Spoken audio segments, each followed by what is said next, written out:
ভাই কোরআন হাদিস খুলাই ও খুলাই 10 মাস 10 দিনে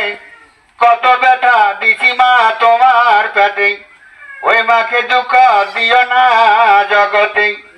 আরে ওই মাকে দুঃখ দিলে নামাজ রোজা যাই বিফলে আল্লাহ রসুল দয়া করবে না না না ওই আল্লাহ রসুল দয়া করবে না উপরে আল্লাহ নিচে মা এর উপরে দরদি আর পৃথিবীতে কেউ হতে পারে না হবেও না আসবেও না এই মা 10টি মাস তোমাকে আমাকে পেটে ধারণ করিয়া লালন পালন করেছে ওই মাকে দুঃখ দিয়েন না আল্লাহ তোমাদের কাছে মা পাঠাইছে নবী কইছে 3 বার তোমার মার খেদমত করো তোমার মার খেদমত করো কয়বার 3 বার কইছিল নবী কইছিল আমার মাকে মর্যাদা আল্লাহ নবী দিয়েছিল বুঝেন নাই তাহলে নবীর কথা মানবেন যারা হবে জান্নাতি না মানিয়া আবু জেহেল চিরদিন হয়ে গেল জাহান্নামী বলেন সুবহানাল্লাহ।